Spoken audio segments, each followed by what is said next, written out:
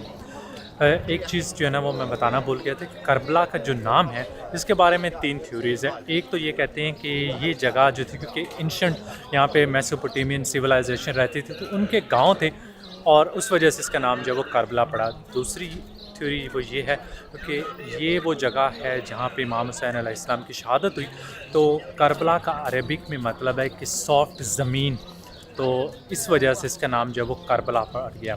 और तीसरा जो है कि प्रॉफिट मोहम्मद सल्लल्लाहु अलैहि वसल्लम को जब जिब्राइल ने बताया था कि कि ये वो जगह होगी जो आपकी फ़ैमिली पे काफ़ी अज़ियतें लेके आएगी, तो उस वजह से भी जो है इसका नाम करबला हो सकता है। क्योंकि करबला का मतलब है, क्योंकि 2 लफ्ज़ हैं, कर्ब जिसे कहते हैं अरबिक में, इसका जो उर्दू मीनिंग बनेगा मुसीबत, और बला, कर्ब व बला अज़ियत, कि प्रॉफिट मोहम्मद सल्लल्लाहु अलैहि वसल्लम की जो फैमिली होगी उनके ऊपर अज़ियत और मुसीबतें आएंगी इस जगह पे, इसलिए इसका नाम जो है वो करबला है। अभी हम मेरे ख्याल में और छोटी सी वॉक है हमारी, वो करके वहाँ पे पहुँच रहे हैं।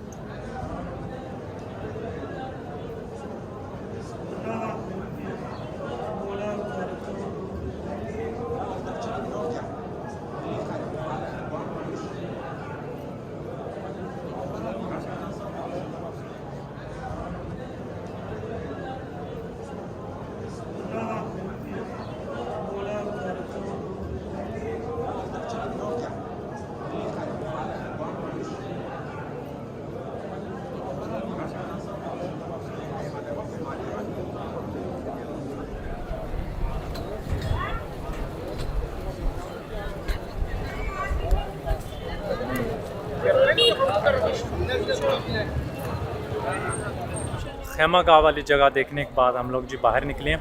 एक चीज़ बताता चलूँ कि जब खैमों को जलाया गया था तो बहुत ज़्यादा बच्चे और कुछ औरतें जो हैं वो शहीद हो गई थी, लेकिन जो बाकी फैमिली के मेंबर बच्चे थे उनको कैदी बना के शाम लेके जाया गया था। शाम में उमैया जो खलीफा थे उनका दारुल हुकूमत वहीं पे था। और इसके साथ ही आई थिंक मैंने कोशिश की है कि आप लोगों को मैं जितना भी इसको कैप्चर करके करबला को दिखा सकता हुआ दिखाऊं। बस एक गुजारिश है कि हो सकता है कि मेरे से कोई गलती कोताही कुछ इस तरह का लफ्ज़ मैंने बोल दिया हो, तो वो सब अनइंटेंशनल था, लेकिन मैंने फिर भी पूरी कोशिश की और उम्मीद है कि मेरे इस ब्लॉग से किसी की दिल आज़ारी जो है वो नहीं होगी। तो अगर हुई है तो माफ़ कर दीजिएगा। बाकी मेरे साथ हैं जी आगा साहब यहाँ पे खड़े हैं। अरे इनका जो है मैं बहुत शुक्रगुजार हूँ। आज का व्लॉग हमने 3 दिनों में जाके बनाया है। मुझसे तो नहीं बन रहा था, लेकिन आगा साहब आए हैं तो इन्होंने मेरी काफ़ी हेल्प आउट की है और ये पॉसिबल बनाया कि मैं व्लॉग जो है वो कंप्लीट कर सकूँ। तो बहुत शुक्रिया आगा साहब। Thank you sir. और ये टूर गाइड हैं ईरान इराक़ के लिए। अगर आप में से कोई आना चाहे तो इनसे कांटेक्ट कीजिएगा। मुझे बहुत अच्छी तरह कराया और मैं हाईली रिकमेंड करूँगा। इस वीडियो की डिस्क्रिप्शन में इनका लिंक जो है ना वो आपको मिल जाएगा। ठीक है जी आगा साहब, तो बहुत शुक्रिया। और बाकी लाइक सब्सक्राइब और शेयर का बटन दबाना ना भूलिएगा। सबसे इम्पॉर्टेंट चीज़ है दुआ में याद रखिएगा। मैंने इस ब्लॉग में जब भी मैं अंदर गया हूँ बग़ैर कैमरे के साथ मैं आप सब लोगों को दुआ में याद रखा, आप सबकी तरफ से सलाम पेश किया है और उम्मीद है कि आप लोगों को जो है ये ब्लॉग भी पसंद आएगा। मिलते हैं जी अगले ब्लॉग में। अल्लाह हाफ़िज़।